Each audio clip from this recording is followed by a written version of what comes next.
Tá, então, na aula de hoje a gente vai falar sobre isso aqui. Eu quero comentar o teorema da correspondência, não exatamente o teorema da correspondência, mas comentar a correspondência que existe entre conjuntos algébricos e ideais do ideal, do anel de polinômios, tá? Então, para isso a gente vai rever alguns conceitos que eu acho que já defini essas coisas. Então, você tem um anel de polinômios num corpo K, certo? K um corpo, K corpo. Em princípio é só um corpo, mas depois a gente vai realmente pedir que ele seja algebricamente fechado. E aí eu vou explicar o que significa exatamente isso. E você tem um anel de polinômios em N variáveis, certo? Nesse corpo. Que a gente vai levantar por A, para não ficar escrevendo muita coisa. O A para a gente vai ser esse anel, certo?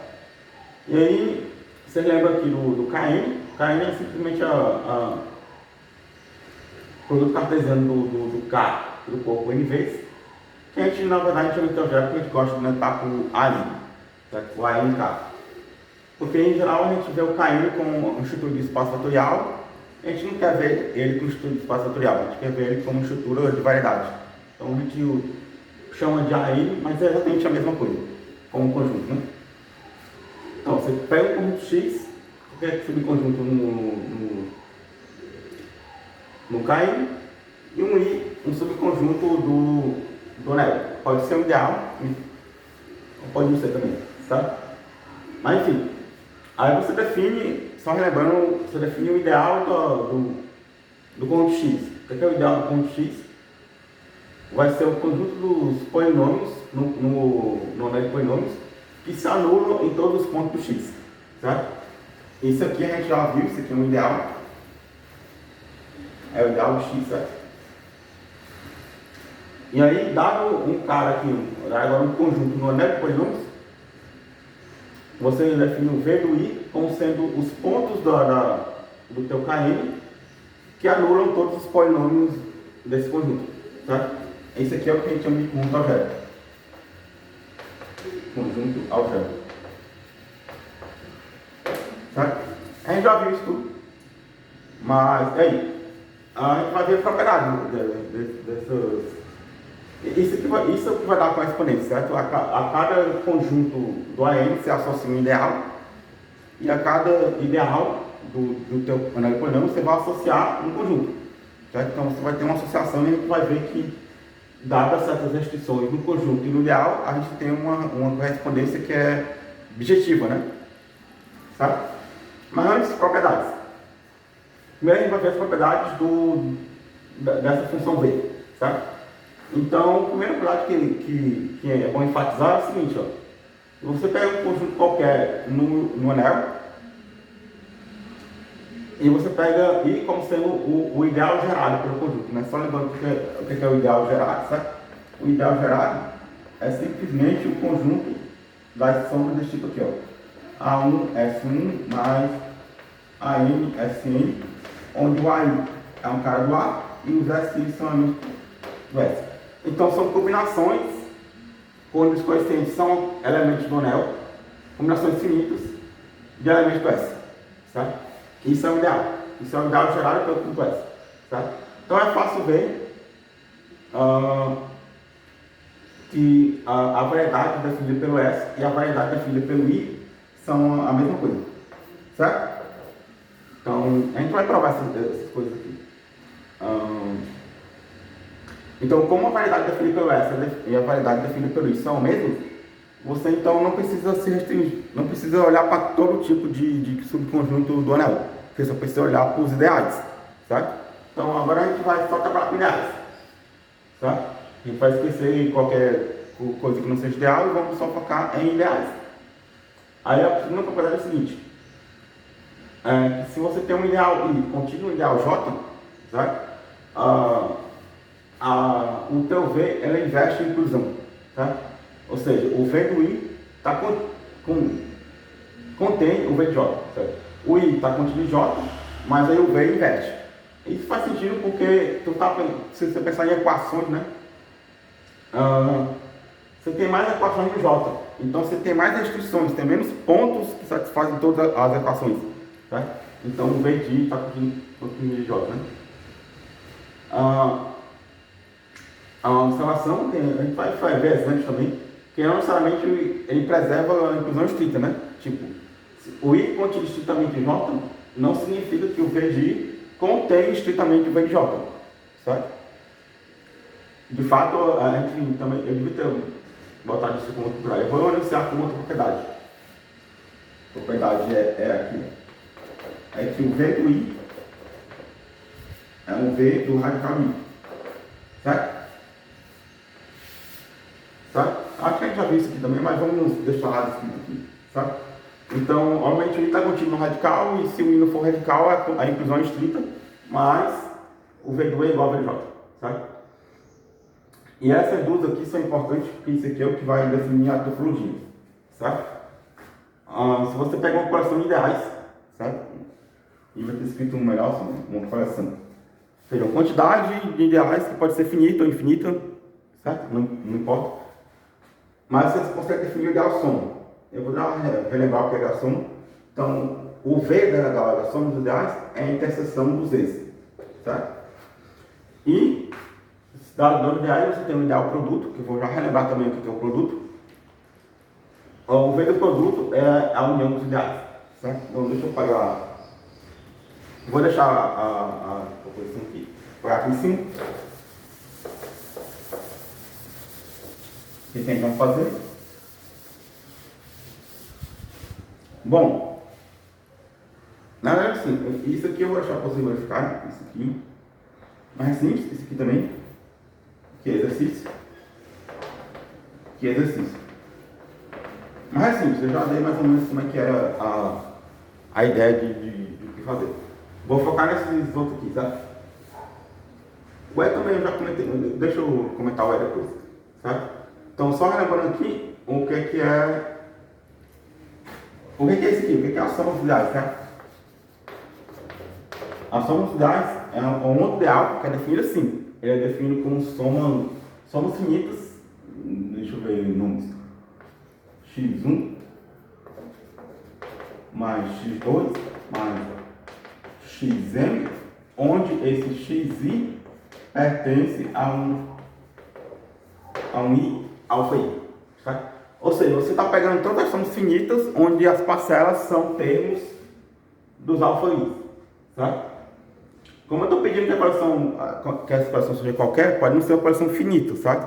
Mas a soma tem que ser finita, certo? Então somos finitas de termos dos caras. Isso aqui é o ideal. Então isso aqui também é o ideal, verifique, certo? É o ideal soma e é o ideal que contém todos eles, todos os outros, né? Tipo, o alfa aí está contido na soma deles, para todo alfa. Que é só você pegar você pega um elemento do I alfa, eu estou falando alfa I, não estou falando contrário, é I alfa. Certo? Você pega um elemento do I alfa, você escreve ele como ele é uma soma com uma parcela só, então tá aí, certo? Ok. Aí só lembrando que o produto de A, o ideal produto, é todos os casos da seguinte forma: AI, BI mais AM, BM, onde os AIs são elementos do I e o BJ, BI, elemento do J. Certo? Ou seja, são todas as somas finitas de produtos de caras do I pelo cara do J. Certo? Isso aqui também é ideal. Certo? Ou você pode ver isso como ideal gerado pelos produtos dos caras do AI pelo J. Certo? Tá, então vamos demonstrar isso aqui, certo?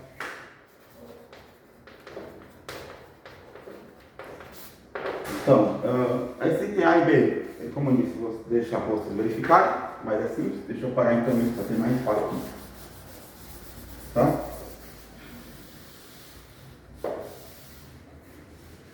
Mas já vou enfatizar algumas coisas aqui. Então, vamos pegar uma operação de ideais e mostrar que o V da soma é a interseção dos eixos. Certo? Então, como é que a gente prova que dois pontos são iguais? A gente pega um elemento aqui, prova que ele está aqui, depois pega um elemento no segundo, prova que ele está lá no primeiro. Certo? Então, o que é um elemento aqui? Um elemento é um ponto, daqui é um ponto do A e no K. Certo? Pega um P no V da soma. Eu quero mostrar que ele está aqui. Mostrar que ele está nessa interseção é mostrar que ele está no V de A e alfa para todo alfa. Certo? Então, mas o que significa dizer que ele está aqui? Isso significa dizer que ele anula. Deixa eu escrever esse polinômio com letra maiúscula, certo? Ele anula todo o polinômio que está aqui. Certo? Eu podia ter agora bem, eu vou mais um assim. Se ele anula todo o polinômio que está aqui, em particular, como a soma dos I alfa contém I alfa, para todo alfa, então em particular, eles anulam, vão dar um nome. Em todo G alfa, prime F alfa, para todo F alfa pertencente ao I alfa. Porque ele se anula em todos os caras dessa soma, então em particular ele vai se anular em todos os caras de um conjunto menor. Certo? Então, um P está na interseção do Z e alfa, certo? Que aqui é a interseção em alfa, né? Não vai ter deixado claro, interseção em alfa, certo? E aí a volta você vai pegar um cara aqui e mostrar que está aqui, certo? Aí para a volta você pega um P que está na interseção do Z alfa, P e alfa. Então aí, ele se anula em todos os caras que estão aqui, certo? Eles são em todos os caras que estão aqui. Eu quero pegar então agora o polinômio que está aqui e mostrar que esse polinômio que está aqui se anula também em P, certo? Então tome um F na soma dos caras aqui. Então como o F está aqui, então o F escreve assim, ó, o F é um F1 mais um F2 mais um Fn, certo? Onde esses Fis pertencem a algum e alfa i, certo? Que essa definição do elemento está na soma de ideais, ele é a soma finita de caras de algum desses ideais, certo? E aí o que acontece? Acontece o seguinte, você avalia o F em P, isso dá F1 em P mais F2 em P mais Fn em P, e cada um desses Fis vai se anular em P porque os Fis estão nos I alfa I e o P está na interseção do Z de alfa I, certo? Então isso aqui é zero. Tá ok?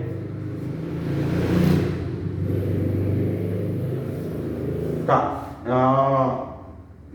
Então na série, certo?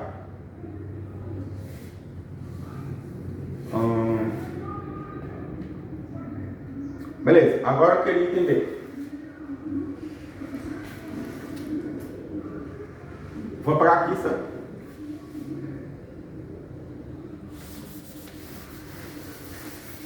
Vou apagar aqui.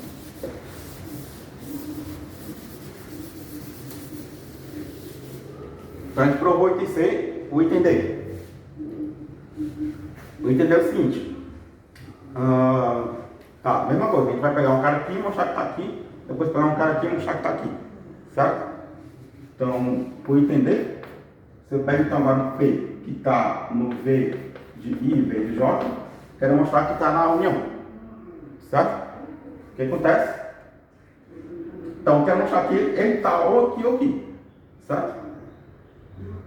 Então, se o P está no V de I, ok, a gente já provou. Certo? Que aí ele está aqui. Mas se ele não tiver no caso contrário,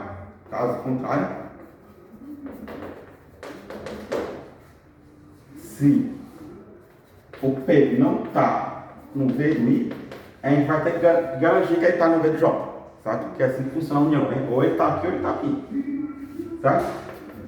Então, se acontece assim, então existe um polinômio no ideal I, que tal que esse polinômio não se anula em P. Correto? Ok, quem é o V do I? O V do I são todos os pontos que se anulam em todos os polinômios do I. Se o P não está no V do I, é porque tem um polinômio do I que não se anula nele. Certo? Então, ok, agora você vai... Agora a gente quer garantir que o G do P se anula, o G se anula em P para todo o G no J, certo? Então tome G em J, temos o FVG pertence ao ideal IVJ. É um elemento do IVJ, certo? Por definição. Então, F vezes G aplicado no P tem que ser zero. Porque o P é um ponto do VVJ. Do V do IVJ. Certo? Que é um G, certo? Mas o que significa isso aqui? Ó? Isso aqui é F de P vezes G de P igual a zero. Certo? Então, se você tem dois números cujo ponto é zero, um deles é zero. Mas esse aqui não é zero. Isso aqui é diferente de zero. Por hipótese, certo? O F do P é diferente de zero. Então, quem tem que ser zero é o G do P, certo? O G do P é zero. Certo? Mas o G era um cara qualquer do J. Então, é porque o P está no VJ. Ops. P está no VJ. Certo? E aí, o fim. Deixa eu parar aqui, porque eu estou fazendo papo, mas já fiz, né? O fim. A volta, a gente vai pegar um P aqui e mostrar que está aqui. Tá? Então você pega um P que está no V do I união VJ. A gente vai mostrar que ele está no produto. Mostrar que ele está no produto é mostrar que ele anula todo o polinômio que está no produto, no ideal produto. Mas para isso basta mostrar que ele está nulo nos geradores, certo? Então, você pega um P aqui.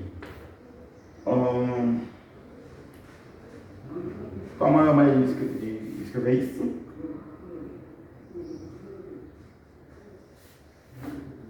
Tá, vamos escrever o seguinte.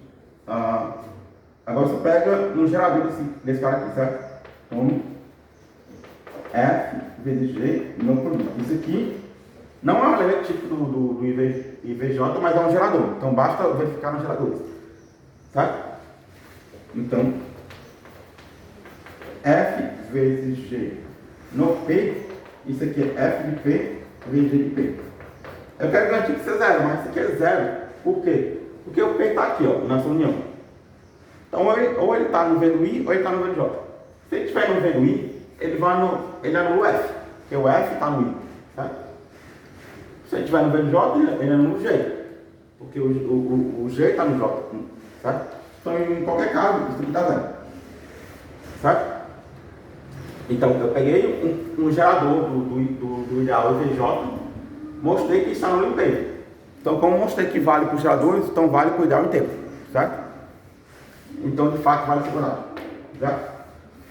Esse item aqui, na verdade, eu já comentei antes em outra aula.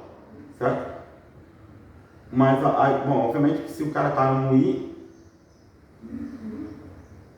como I está contido em V de J, em radical, o V do I contém esse cara. Agora, se você pega um cara no V do I, ao contrário. O I está contido no radical, certo? No radical de I. Então, o V do I contém o V do radical. Certo? Acontece isso. Agora você pega um ponto que se anula em V de I. Certo? Um ponto em V de I, ele anula todo o polinômio do I. Mas todo o polinômio do radical, que é o radical de I, uma potência dele está no I. Então ele vai anular uma potência. Se ele anula uma potência, anula o polinômio inteiro. Certo? Essa funcionalidade a gente já fez. Então o polinômio vai igual. Tá? Vale isso aqui, você provavelmente usando que uma potência do F vai estar no I se ele estiver no radical. Certo? A gente já fez isso bom.